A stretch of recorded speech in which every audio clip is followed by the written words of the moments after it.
Hi friends केमन आछो सबाई the cooking window चैनेले तोमादेर स्वागत जानाई।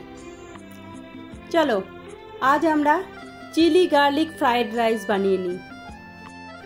एग चिली किंबा चिली चिकेनेर संगे किन्तु दारुण लागे एई फ्राइड राइसटा खेते। तो चलो प्रसेसटा देखे निई। प्रथमे तो जल गरम करे चालटा दिए दिलाम हाঁড়িতে। भातटा एदिके सेদ্ধ होक, ततक्षणे आमी फ्राइड राइसेर आर सब व्यवस्थागुलो करे निई। এই যে দেখো প্রথমে আমি কতগুলো রসুন নিয়েছি, নিয়ে এই রসুনটা হাম্বল দিস্তায় একটু ক্রাশ করে নেব, একটু দরদরে করে পিষে নেব, খুব মিহি করে পিষবো না। তারপর এটা পেষা হয়ে গেলে এটার সঙ্গে আমি এটাকে একটা বাটিতে নিয়ে নেব, নিয়ে এতে একটু চিলি ফ্লেক্স মিক্স করে নেব। আমার এই চিলিটা খুব ঝাল, সেই জন্য আমি অল্প করেই দিলাম, তোমরা যেরকম ঝাল পছন্দ করবে সেই মতো দেবে। এদিকে ভাতটা দেখি, ভাতটা আমার সেদ্ধ হয়ে গেছে মনে হচ্ছে। হ্যাঁ, ভাতটা হয়ে গেছে। ভাতটা আমি নামিয়ে নিই। ভাতটা নামিয়ে ফ্যান ঝাড়িয়ে আমি এটাকে ফ্যানের নিচে রেখে দিব একটু ঠান্ডা হওয়ার জন্য। ঠান্ডা হলে বেশ ঝরঝরে হবে। এরপর আমি দেখো সিমলা মির্চ আর পেঁয়াজ, আবার 4-5টা রসুনের কোয়া ছোট ছোট করে কুচি করে নিয়েছি। আরও 2টো লঙ্কা, আমি কাঁচা লঙ্কাটাও কুচি করে নেব। তারপর এদিকে দেখো কড়াই তেল বসিয়ে দিয়েছি।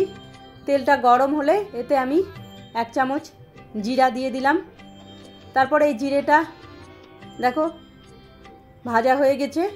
জিরেটা ভাজা হয়ে গেলে এতে ওই লঙ্কা আর রসুনটা দেব, দিয়ে একটু নেড়ে চেড়ে নেব।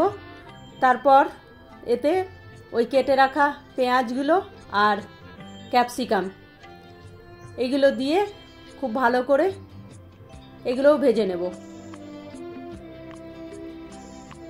বন্ধুরা, আমার রেসিপি তোমাদের কেমন লাগছে কমেন্টে অবশ্যই জানাবে। ভালো লাগলে একটা লাইক করে দেবে। এবার দেখো এর মধ্যে আমি ওই গার্লিক আর চিলির যে পেস্টটা বানিয়ে রেখেছিলাম সেটা দিয়ে দিলাম, দিয়ে এটাও একটু আমি ভেজে নেব। এটাও নেড়ে চেড়ে অল্প একটু ভেজে নেব। তারপর আমি এর মধ্যে একটা ম্যাগি মশলা দিয়ে দেব। এই ম্যাগি মশলাটা আমি যখন 4-5টা ম্যাগি একসঙ্গে বানাই তখন একটা মশলা রেখে দিই, এটা সেই মশলায়।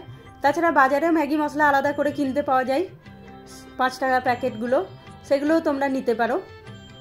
এবার এই ম্যাগি মশলাটা দিয়ে এটাকেও একটু আমি ফ্রাই করে নিলাম। এই যে দেখো, আর ভাতটা দেখো আমার ঠান্ডা হয়ে গেছে আর একদম ঝরঝরে হয়ে গেছে। এবার আমি এই ভাতটাকে এই মশলাটার মধ্যে ঢেলে দেব। এই যে দেখো, এবার এর মধ্যে আমি অল্প একটু 2 চামচ মতো সয়া সস দিয়ে দিলাম, আর 1 চামচ রেড চিলি সস দিলাম, দিয়ে এটাকে আমি এবার একটু ফ্রাই করে নেব। এই রাইসটা কিন্তু চিলি চিকেন বা এগ চিলির সঙ্গে খেতেই বেশি ভালো লাগে। আমি চিলি চিকেন আর এগ চিলি এই দুটোরই রেসিপি লিংক ডেসক্রিপশন বক্সে দিয়ে দিয়েছি, তোমরা গিয়ে একটু দেখে নিও। এই যে দেখো তোমরা দেখলে, এবার আমি এতে পরিমাণ মতো লবণ আর 1/2 চামচ মতো গোলমরিচ দিয়ে দিলাম, দিয়ে তারপর এটাকে আমি খুব ভালো করে নেড়ে চেড়ে মাখিয়ে নেব। এটা মাখানোও হবে আর ভাজাও হয়ে যাবে। এই যে গ্যাসটা কিন্তু খুব কমানোই আছে, কমানো গ্যাসে ধীরে ধীরে এটাকে ভালো করে মাখিয়ে নিতে হবে। ব্যাস, তাহলেই এইটা হয়ে যাবে।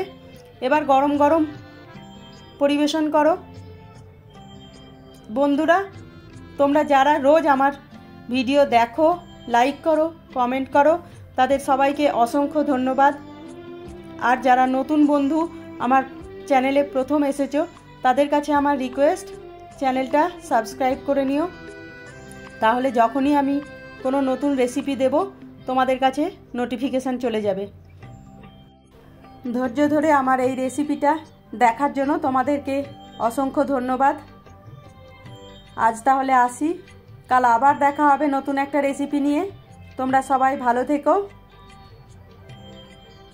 বাই।